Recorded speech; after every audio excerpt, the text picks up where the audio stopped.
Bienvenue sur Ici Écho.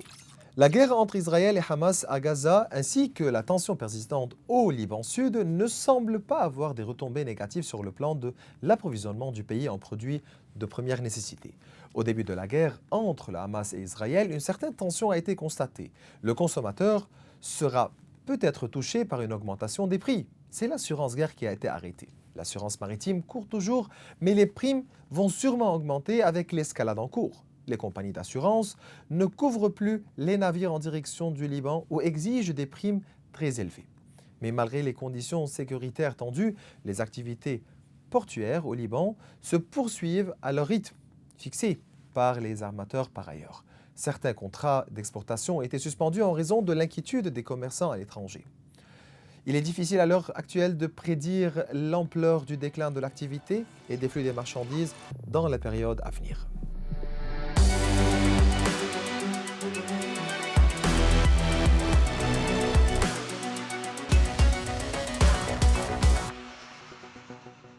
Durant cet épisode, nous nous pencherons sur les questions liées aux répercussions de la guerre à Gaza sur les importations alimentaires, la stabilité du taux de change et l'actualité économique au Liban avec Hani Bahsali qui est président du syndicat des importateurs des produits alimentaires et par la suite Fouad Zmekhoul qui est doyen de la faculté de gestion et de management de l'université Saint-Joseph de Beyrouth et président du mouvement international des chefs d'entreprise libanais Midel. Et je commence directement avec Hani Bahsali.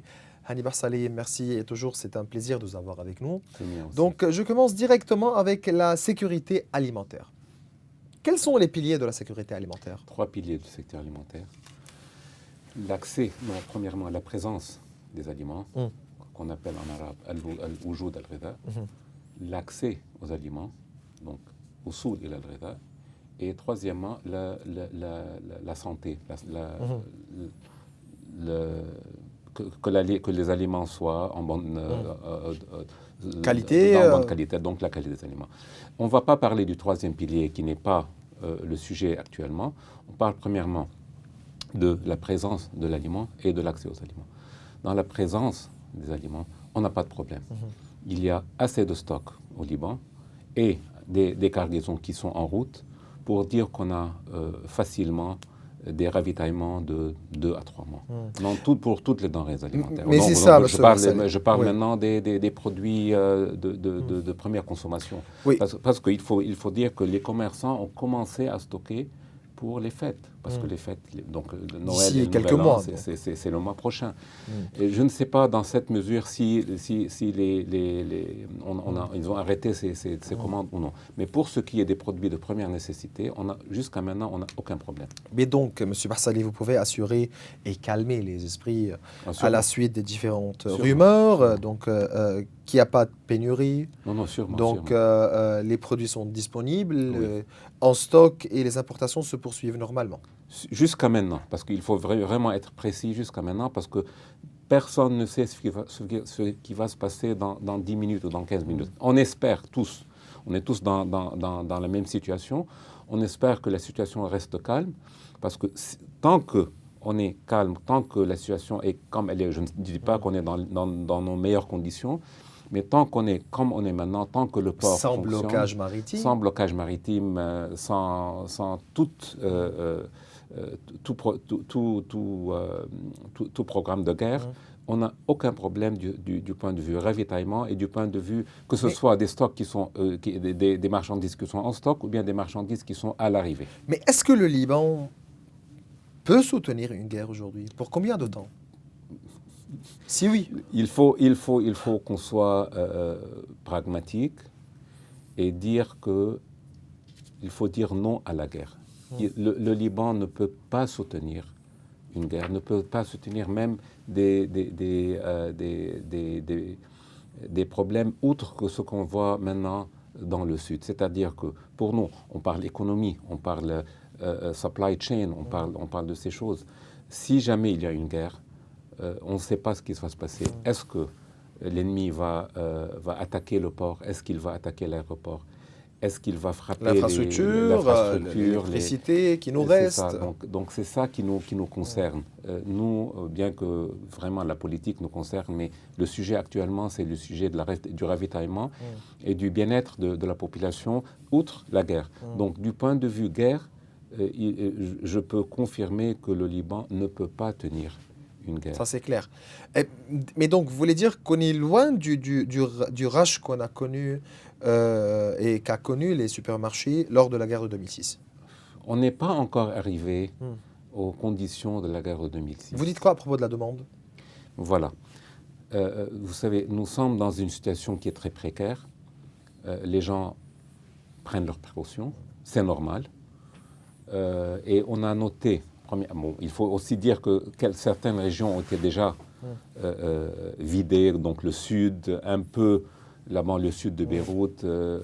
Ces régions ont vraiment été vidées de leur population. Oui, vraiment. Les Libanais ont peur. Et donc, elles ont émigré, si vous voulez, vers d'autres régions. Donc, on a noté dans nos ventes une baisse des ventes dans le sud du Liban et dans quelques régions, mais qui a été compensée, en fait. Par l'augmentation de la demande dans d'autres régions. Donc c'est comme on dit un zero-sum game. Les ventes sont presque les mêmes, mais on a aussi noté que les gens sont en train de stocker. Ici, on ne peut pas dire aux gens de ne pas stocker parce qu'on est dans une situation précaire, mais aussi on dit aux gens que ne soyez pas gourmands dans vos stockages parce que premièrement, vous allez stocker plus que vous n'en avez besoin. Oui, c'est ça. Quelles seront les conséquences du stockage? C'est ça. Du stockage massif. Quand je vous dis qu'on a des marchandises qui sont suffisantes pour 1 ou 2 ou 3 mois, c'est à la condition que, premièrement, c'est une consommation normale, et deuxièmement, qu'on n'a pas de guerre. Pas de guerre. Si jamais il y a une panique, les stocks qui seraient suffisants pour 3 mois ne peuvent pas suffire pour 15 jours. Et du coup, on n'aura plus de stockage et puis les prix vont automatiquement augmenter. Et le plus important, c'est qu'on ne peut pas nous ravitailler aussi rapidement. Parce que il faut rappeler tout le monde que les marchandises qu'on reçoit aujourd'hui ont été commandées depuis 3 mois ou depuis 4 mois. Ce n'est pas comme les gens qui vont au supermarché et qui stockent. Pour moi, si je veux amener de la marchandise, que ce soit de l'Extrême-Orient, d'Afrique du Sud, d'Amérique, ou bien de l'Europe, il faut au moins 15 à 20 jours ou bien 1 mois pour préparer la marchandise, au moins. Et même aussi aujourd'hui, on est en train de subir les conséquences de la guerre entre la Russie et l'Ukraine. Donc, vous savez que jusqu'à maintenant, on a des conséquences du Covid. Jusqu'à maintenant. Du Covid. Jusqu'à maintenant. Covid, guerre Russie-Ukraine. Jusqu'à maintenant, les commandes qui se font sont toujours touchées par, si vous voulez, la fin des conséquences du Covid. Mais jusqu'à maintenant, on est en train de souffrir de tout ce qui est supply chain. Et puis, il y a la guerre de l'Ukraine qui a vraiment mis le monde à l'envers l'année passée. Et puis, on a tout ce qu'on voit maintenant dans la Méditerranée. Tu as des navires de guerre, tu as les ambassades qui demandent à leurs ressortissants de quitter. Tu as l'aéroport de Beyrouth qui est presque vide, la Middle East qui a vidé ses avions. Donc on a toute une panique. Donc je ne peux pas dire aux gens que tout va bien, non. On va pas. Mais il faut aussi faire attention. Passons à l'histoire des compagnies d'assurance. Qu'est-ce qui se passe avec les compagnies d'assurance? Aujourd'hui, les compagnies d'assurance refusent de couvrir les armateurs qui transportent de la marchandise au Liban, invoquant la situation dans la région. Donc les produits qui vont arriver au Liban ne sont plus assurés. Quelles seront les répercussions sur le consommateur, sur les prix? Quel est l'effet de l'arrêt par les compagnies d'assurance, certainement de l'assurance guerre? Quelles seront les conséquences? Et qu'est-ce qui se passe? Premièrement, il faut séparer ce sujet. Il faut en fait le diviser en deux. Il y a l'assurance en elle-même, il y a l'assurance guerre. Premièrement, pas tout le monde fait une assurance guerre sur sa marchandise. Et en général, dans la loi de l'assurance, qui est un peu controversiale, mais dans la loi de la guerre, on vous assure contre la guerre pendant la paix. Et quand la guerre commence, on arrête. Bon, c'est normal parce que quand on voit la guerre, mais il faut dire aussi que les contrats qui ont été faits avant la guerre doivent continuer. Donc pour nous, les marchandises qui ont été déjà assurées contre la guerre, avant la guerre, tiennent toujours. Mais toute nouvelle cargaison qui va sortir ne va pas être couverte. C'est au case-per-case basis. Nos compagnies d'assurance nous ont informés, il faut nous notifier et puis on va voir si on va... Quelles seront les répercussions sur les consommateurs, sur les prix? Les primes d'assurance vont augmenter, mais je peux confirmer que l'implication sur le prix final n'est pas importante. C'est donc dire augmentation, c'est dire une augmentation de combien? Je n'ai pas fait le calcul, mais pas ça plus ne dépasse pas les 2-3%, pas plus, pas plus. Pour les marchandises normales. Donc, parce que, par exemple, le pétrole, c'est tout à fait différent. Certainement. Et les primes sont beaucoup plus importantes. Parce qu'en général, pendant la guerre, ce sont les pétroliers qui sont frappés plus que les marchandises, plus que les navires. Maroun Chamé, c'était notre invité la semaine passée, il a bien expliqué. C'est ce que Maroun m'avait dit en fait. Mais il faut faire attention, ça c'est le premier cas. Mais en tout cas, le problème ce n'est pas la prime ou bien ce n'est pas le prix. Le problème c'est si jamais le commerçant n'est pas assuré, peut-être qu'il ne va pas prendre le risque, il va arrêter ses commandes parce qu'il dit comment je vais amener une marchandise et on est en guerre, et si jamais le navire est frappé, personne ne va me compenser. Ça, c'est d'un côté, mais d'un côté plus important, s'il n'y a plus d'assurance sur les navires, pas sur la marchandise, sur les navires, peut-être que les compagnies maritimes ne vont plus venir, comme ce qu'il se passe maintenant avec les compagnies aériennes. La Middle East a arrêté parce que la couverture guerre a été réduite à 20%, je crois. Et bon, la Middle East, c'est plutôt un cas spécial parce qu'elle a des avions de propriété, elle a des avions loués, donc c'est un peu différent. Pour nous, c'est autre chose, mais jusqu'à maintenant, on n'a pas vu de réduction sur les commandes, on n'a pas vu d'augmentation sur les frais, mais je peux être sûr que les frais vont augmenter. Et il faut dire que le war risk est une clause qui est toujours présente. C'est le risque de guerre. Oui, dans le fret, il y a toujours une partie qui était war risk et qu'on a payé énormément pendant la guerre du Golfe parce que tous les navires devaient passer par le Golfe. Et parfois, à un certain moment, le war risk était encore plus élevé que le fret lui-même.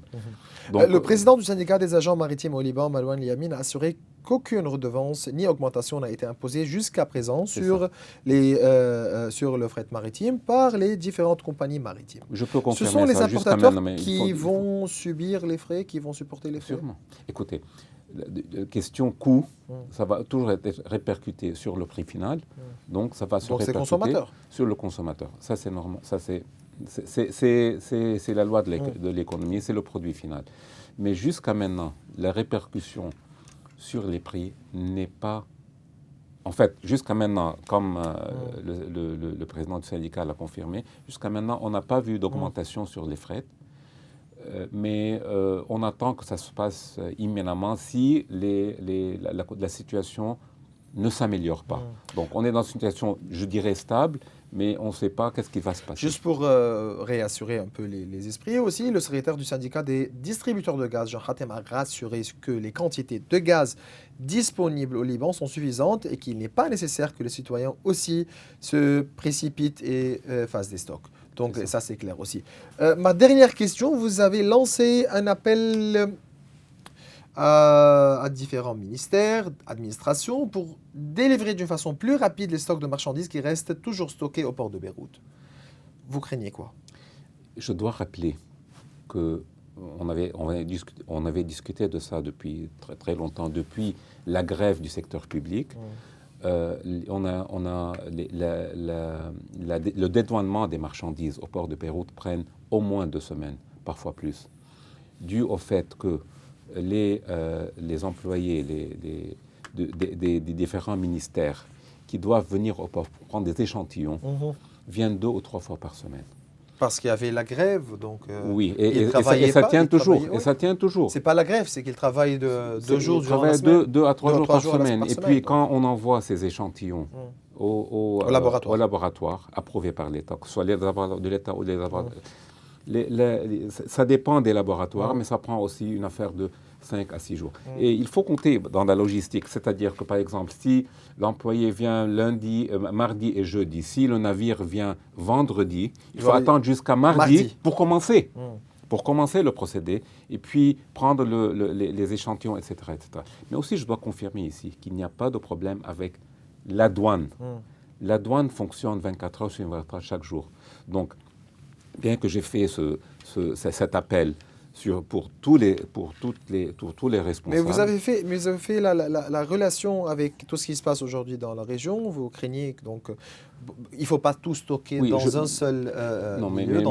Il faut savoir que, par exemple, quand je suis assuré contre la guerre dans la police maritime, je suis assuré tant que la marchandise est sur le navire. Sea-bearing.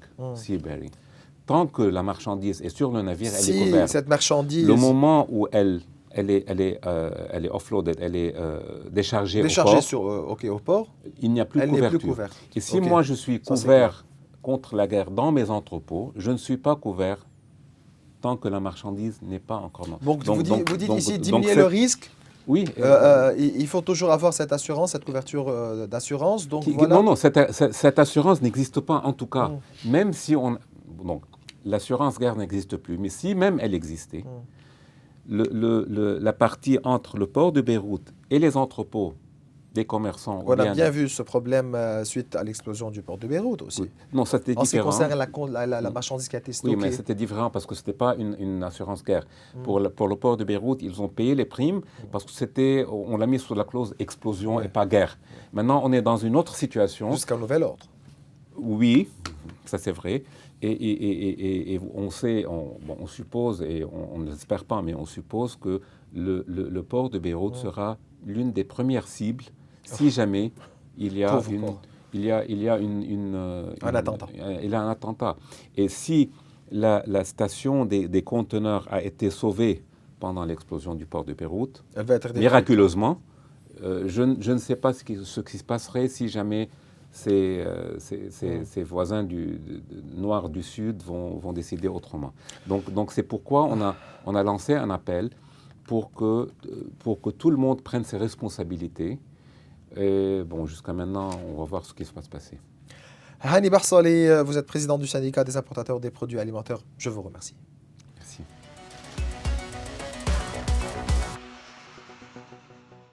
Quelles seront les conséquences d'une guerre possible au Liban? Donc voilà, j'ai le plaisir de recevoir en ligne Dr Fouad Zmekhoul, doyen de la faculté de gestion et de management de l'université Saint-Joseph de Beyrouth et qui est le président du mouvement international des chefs d'entreprise libanais Midel. Dr Zmekhoul, c'est toujours un plaisir de vous avoir avec nous. Bonjour Maurice, je te salue et je salue tous qui nous suivent sur ici Beyrouth et ici ECHO surtout. Merci. Les bénéfices réalisés par les secteurs économiques au cours de la saison estivale sont actuellement en train de s'épuiser. Vous dites quoi? Tout d'abord, avant de voir si on a eu des bénéfices ou pas, on doit dire qu'on a eu une saison estivale qui était extrêmement positive et surtout une saison estivale qui commençait à relier la saison de fin d'année, qui est la saison des fêtes de Noël et de fin d'année. Donc, on espérait, et surtout le secteur touristique, avoir une saison qui allait relier ces deux saisons avec un trafic aérien qui était très, très positif, des réservations d'hôtels, de restaurants positifs, donc un flux de capitaux, d'investissements dans le secteur touristique. Et voilà, une fois de plus, nous sommes pris dans les sables mouvants, je ne vais pas dire uniquement dans les pièges, évidemment dans les pièges libanais de la région, mais aussi dans des sables mouvants politiques hors de notre contrôle, malheureusement, avec beaucoup de point d'interrogation sur la suite. Selon les chiffres et les statistiques recueillies auprès d'acteurs impliqués dans divers secteurs économiques et publiés par les organismes économiques, donc quelques chiffres, la demande des biens de produits de luxe ont enregistré une diminution cumulée de 50 à 70%. Le secteur de la restauration a subi une contraction significative, le volume d'activité des restaurants ayant diminué de 80 à 90% et chuté de 90% dans le domaine de la vie nocturne. La situation est similaire dans le secteur de l'hôtellerie, avec un taux d'occupation estimé entre 5 et 10% au maximum. Certains hôtels aujourd'hui se retrouvent même complètement vides. Le secteur de la location des voitures a enregistré une chute de plus 90%. Ainsi, le secteur industriel a été affecté par l'état d'anxiété et d'anticipation qui prévaut au Liban et dans les pays de la région. L'activité du secteur industriel a enregistré une baisse d'environ de 30% depuis le début des opérations militaires. Les arrivées à l'aéroport de Beyrouth ont diminué de 33% au cours des 10 derniers jours, tandis que le trafic des départs a augmenté de 28%. Des chiffres aussi inquiétants dans un pays qui traverse actuellement l'une des plus graves crises économiques. Est-ce que le Liban peut supporter une nouvelle guerre, Dr Zmokhol? D'abord, Maurice, merci d'avoir donné tous ces chiffres vraiment alarmants et des chiffres qui ne font que reculer de plus en plus, malheureusement. Et j'aimerais commencer un peu par une situation ou une description macroéconomique pour arriver à une situation microéconomique qui a rapport au Liban. Tout d'abord, il faut savoir que toute notre région, la région du Moyen-Orient, était dans une économie de paix, dans une économie d'accalmie, était dans une économie, on dira, de discussion, de négociation et surtout une sorte de reprise, surtout une reprise économique après la Covid. Au Liban, il faut dire que c'était la première période estivale qui était plus ou moins positive après 4 ans de la plus grande crise économique et sociale, monétaire et même sécuritaire que le Liban a connue. Donc à peine on commençait à sortir la tête de l'eau, certains secteurs qui commençaient à rebâtir, je dirais, une certaine vitesse de croisière acceptable, le secteur touristique, le secteur plus ou moins commercial, le secteur de productivité et d'industrie. Donc on commençait un peu à sortir la tête de l'eau et nous voilà pris dans les sables mouvants et je vais dire pris dans les répercussions d'une guerre froide au Liban. C'est vrai qu'on a une guerre chaude qui se passe, je dirais, entre Israël et surtout à Gaza, une guerre vraiment dramatique qu'on ne va pas commenter aujourd'hui, bien que c'est vraiment dramatique ce qu'on voit. Mais on commence à voir une répercussion d'une guerre froide au Liban, bien qu'elle commence à être de jour en jour plus chaude sur notre frontière. Mais déjà, les répercussions de la guerre froide, donc je vais commencer à être positive et me dire que le Liban ne va pas s'enliser dans le conflit, ce que j'espère du fond du cœur. Même si le Liban ne s'enlise pas dans ce conflit, les répercussions de la guerre froide ou les répercussions, je dirais, du stress, de l'anxiété, des risques qui sont encourus tous les jours, gèlent continuellement notre économie et le secteur comme si nous étions dans une guerre chaude. Donc aujourd'hui, je dirais que ce gel économique que nous allons voir, même si ce gel se poursuit et le Liban ne va pas dans un enlisement, ce qu'on espère, finalement, on a une destruction totale de toutes nos, je dirais, nos réserves. On a une De destruction vraiment totale l'infrastructure, des secteurs qui commençaient à recommencer à mettre la tête en dehors de l'eau. Donc même les répercussions de la guerre froide auront un aspect direct sur évidemment le tourisme, sur le secteur, mais surtout une augmentation de coûts. Et là, on ne l'a pas dit, parce qu'aujourd'hui, l'économie de guerre entraîne automatiquement une inflation, on va dire une superinflation. Les coûts de production sont élevés. Finalement, une guerre dans la région va augmenter les coûts gaziers et pétroliers, en tout cas à court et moyen terme. Les coûts d'assurance vont être multipliés par 10, pour ne pas dire plus, et je dis l'assurance générale, parce que finalement, les assurances, que ce soit du transport aérien, maritime, si ça reste, je redis, si ça reste, même si on est loin d'une guerre, tout ceci va entraîner une inflation ou hyperinflation, ce que notre économie ne peut surtout pas supporter, même si nous restons comme nous sommes. Alors, si je réponds à votre question et dis, alors, si nous sommes enlisés faire une guerre chaude, donc uniquement, ça ne sert à rien même de discuter, parce que là, ce sera la destruction totale de notre économie. Mais surtout, quand on parle de destruction, nous, au Liban, on a une certaine résilience, on parle toujours de reconstruction. Mais il ne faut pas oublier qu'on a perdu, je dirais, tous nos moyens de reconstruction. D'abord, on a perdu nos alliés arabes qui jadis nous ont aidés à reconstruire le Liban, reconstruire notre économie. qui était là en ne sont plus 2006, là. qui On a perdu était nos là en alliés 2006 internationaux parce pour que aider le support Liban international, que ce soit dans oui. les conférences de reconstruction ou d'investissement, ne sont plus là. Nous sommes à défaut. Donc, nous savons que le seul moyen est par une restructuration du fonds monétaire et nous sommes de plus en plus loin, très loin de toute négociation. Donc, nous n'avons même plus, je dirais, les moyens de supporter la crise, de faire face à une guerre et surtout de reconstruire.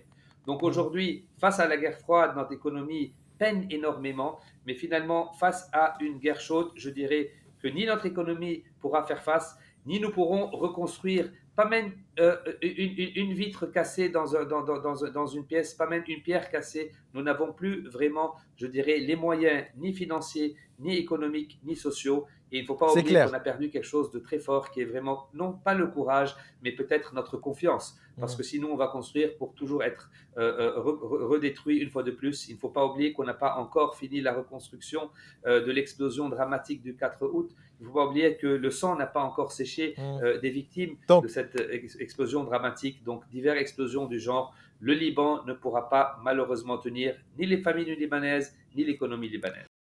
Le marché de change au Liban reste serein alors que la guerre entre Israël et Hamas fait trembler l'économie mondiale et que le FMI a clairement exprimé ses inquiétudes face à l'impact de ce conflit sur la stabilité économique. Une fois de plus, le Liban affirme sa singularité, hein.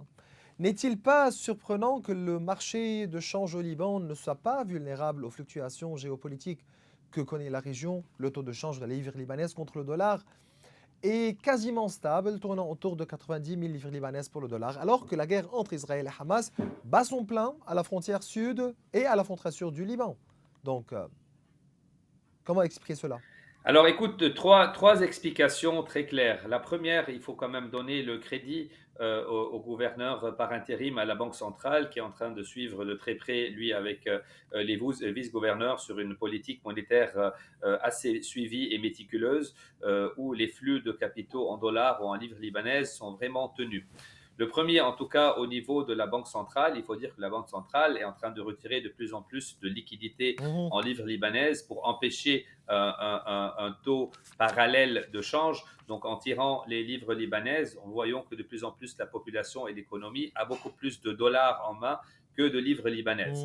Mhm. Ceci entraîne vraiment une sorte de stabilité jusqu'à cet instant de la livre libanaise, parce que même s'il y a une demande, les gens commencent beaucoup plus à aller sur une économie dollarisée, mais avec des dollars en main. Ah, Notre économie est dollarisée depuis plusieurs mais années, c'est mais ça, cette docteur fois, il Zmekhoul. y a des dollars en main. Permettez-moi, permettez-moi. Alors, Mais est-ce que c'est la dollarisation de l'économie libanaise qui est à l'origine de cette stabilité du marché de change? exactement, c'est la dollarisation, nous la suivons depuis plus de 3 ans, mais il ne faut pas oublier qu'on avait une dollarisation tout en ayant des livres libanaises en main. Aujourd'hui, la différence, c'est qu'on a une dollarisation, mais il y a plus de dollars en main et moins de livres libanaises. Mhm. Donc, on a moins d'injections, je dirais, de liquidités en livres libanaises et plus d'injections en dollars qui tournent. Parce Mhm. que l'économie, c'est plus ou moins stabilisé, même Mhm. si nous sommes toujours sur un PIB TK assez petit, nous savons que nous avons une économie qui est totalement dollarisée. Aujourd'hui, que ce soit fournisseurs, clients, restaurants, tout se passe en dollars, très rarement en livres libanaises, Mhm. moins de flux et d'injections de capitaux en livres libanaises. Et finalement, la Banque centrale a pu tenir, je dirais, ce taux. Par Mhm. contre, il faut ajouter aussi qu'il y a eu un suivi très très clair du taux du marché noir. C'est-à-dire Mhm. aujourd'hui, le marché parallèle qui était tenu, je dirais, par des pincettes, par des mains invisibles. Aujourd'hui, je suppose qu'au niveau sécuritaire, il y a eu un accord politique d'empêcher le marché noir de pousser, Donc, plus parce que de le marché noir est spéculation. toujours prêt. Et c'est-à-dire qu'aujourd'hui, ce qu'on demandait depuis toujours, depuis déjà 3 ans, qu'il y ait quand même un aspect sécuritaire et suivi de ces fantômes qui jouaient avec ce marché noir, ce qu'on appelle en anglais les money makers. Aujourd'hui, ça a été fait, et je dirais par une demande de la Banque centrale, mais aussi par un accord politique. Et je ne vais aller plus que ça, qu'aujourd'hui, que tous les partis politiques, C'est dont clair. certains changeurs et autres faisaient partie, aujourd'hui ne fluctuent pas parce que ceci Donc, va voilà. entraîner un appauvrissement total de la solution. Donc, d'un côté, oui, nous avons un suivi très clair et un crédit que nous donnons à la Banque centrale pour une politique monétaire très claire. Deux, nous avons une Mhm. dollarisation avec plus de dollars. Ces dollars, d'un côté, vont du marché clair, mais en même temps un marché parallèle qui augmente. Vous savez que nous avons un marché parallèle assez important à plusieurs Mhm. niveaux, mais ceci injecte des monnaies étrangères sur le marché. Et trois, nous avons quand même un suivi intéressant des forces de sécurité sur certains changeurs Très illégaux bien. ou ceux qui Ça, c'est jadis clair. travaillaient sur le marché noir. Donc, Donc voilà, vous voulez ceci dire garde une aussi. certaine stabilité Mhm. précaire jusqu'à Vous voulez maintenant. dire aussi, donc voilà, que la Banque du Liban a bien réussi d'achever cette stabilité aussi au niveau du taux de Exactement. change par la réduction de la masse monétaire en circulation en livre d'une manière drastique, donc empêchant les parieurs de spéculer aussi, hein. Exactement, parce que Mm. s'ils n'ont pas assez de monnaie entre les mains, ben finalement, avec quoi ils vont travailler? C'est ça. Pour acheter des dollars, ben, il faut avoir des livres libanaises. Donc, nous avons Des... moins en moins Mm. de livres libanais sur le marché, même sur les commerces, même sur les personnes. Mm. Donc, on a un suivi précaire, ce qu'on aurait pu faire. Et je dois ajouter une fois de plus que leur marché noir, travaillé par certaines forces, mais on doit vraiment aussi le dire, que souvent le marché noir avait des fluctuations en haut et en baisse qu'on n'a jamais compris économiquement. Mm. Donc, du moment qu'on a mis plus ou moins à l'écart aujourd'hui une partie du marché noir, Mm. la monnaie peut être stabilisée et encore jusqu'à cet instant. Mm. Évidemment, si on avons malheureusement une guerre qui va prendre plus de temps, une guerre chaude, ceci va être de plus en plus Mm. difficile. C'est clair. Ma dernière question, des sources ont indiqué que le gouverneur de la Banque centrale par intérim, Mossi Mansouri, a préparé un plan pour faire face à toute force majeure. Donc l'État peut assurer l'achat de ses besoins de première nécessité, comme les importations de blé, a suffisamment d'argent dans ses comptes ouverts auprès de la Banque centrale qui lui permettrait de s'autofinancer pour le moment présent. Mais est-ce que le Liban, est-ce que l'État, disons donc, et la BDL peuvent financer une reconstruction de l'infrastructure si celle-ci est endommagée par les frappes israéliennes, aériennes? Donc ça c'est impossible. Trois réponses extrêmement rapides, Maurice, pour être très clair vraiment à tous nos téléspectateurs. Tout d'abord, j'espère qu'on ne va plus parler de la guerre, nous dirige de la guerre. Nous ne sommes pas prêts, nous ne pouvons pas faire face et ceci, ce sera une destruction totale. Donc, on va bien voir que non, on ne peut pas faire face à aucun niveau. Donc ça, je me permets d'insister avec tout mon respect pour tout le monde. Le deuxième, si guerre il y a, il faut savoir combien de temps ça va durer. Parce que moi, je vous dirais que même si on a une guerre froide qui va se durer de cette façon, on a une économie, comme vous l'avez dit dans vos chiffres, en baisse de 30 ou 40%, mais cette économie qui va aller plus loin. Si on reste même sur une guerre froide, je ne parle pas d'une guerre chaude, on sait qu'on aura d'abord un coup direct sur la période de fin d'année, qui est une période, il faut dire que octobre jusqu'à décembre, notre économie d'habitude tourne à plus de la moitié de notre chiffre d'affaires, donc on aura une baisse drastique. Le deuxième, même si on reste sur une guerre froide ou une guerre chaude, il faut dire que nous ne pourrons plus continuer et faire face parce qu'on n'aura plus de flux de capitaux. Donc il faut voir combien de temps ceci va rester. Que ce soit en guerre froide, il faut savoir que c'est une question de temps. Si nous allons vers une guerre d'usure, comme nous voyons sur Gaza, donc cette guerre d'usure va être une guerre d'usure sur notre économie. Si on va sur des frappes spécifiques sur le Liban, spécifiques comme c'est aujourd'hui au sud du Liban, est une chose. Si on va sur des frappes qui vont frapper une fois de plus notre port, notre aéroport, donc on n'aura plus de commerce externe et interne, d'importation et d'exportation, donc on ne peut plus parler que de continuer à utiliser ce qui nous reste des réserves. Donc encore une fois, il faut bien dire, oui, je veux bien qu'on réduise le 13, de dire qu'on peut faire face, mais techniquement, pour faire face, on ne peut faire face qu'avec la croissance. On ne peut faire face qu'avec une économie qui travaille. On ne peut faire face qu'avec des industries qui travaillent. Donc aujourd'hui, si nos industries, notre commerce, notre secteur touristique, télécommunications sont frappés, dites-moi comment on aura des flux. Il ne faut pas oublier qu'aussi une risque d'attaque, c'est pas d'électricité, pas d'aéroport, pas de port, pas de télécommunications. Donc sans télécommunications, dites-moi comment on peut travailler. Donc oui, on ne peut pas faire face quelques jours, mais s'il vous plaît, enlevons le spectre de la guerre. Ne tablons pas que oui, on peut résilier. Non, le Liban, malheureusement, à contre-cœur, a perdu ses forces de résilience, a perdu ses forces de reconstruction. On ne peut plus reconstruire parce qu'une guerre aujourd'hui est très différente d'une guerre de 2006. Une guerre aujourd'hui sans fonds aux déposants, sans fonds aux économies, une guerre qui est sur une économie qui est bâtie sur un marché noir, une guerre sera destructive à tous les niveaux. Même si on peut passer quelques jours et quelques semaines, c'est pas sur ça qu'il faut tabler. Mais il faut tabler sur la paix, il faut tabler sur la reconstruction, il faut tabler sur la croissance, il faut tabler sur les échanges, il faut tabler sur l'économie de paix et non une économie de guerre froide ou chaude. Docteur Fouad Zmekhoul, vous êtes doyen de la faculté de gestion et de management de l'Université Saint-Joseph de Beyrouth et le président du mouvement international des chefs d'entreprise libanais Midel. Je vous remercie. Merci à vous tous et au revoir. Et voilà, mes chers téléspectateurs, on arrive à la fin de cette émission. Vous pouvez revoir tous nos épisodes sur nos réseaux sociaux. Au revoir.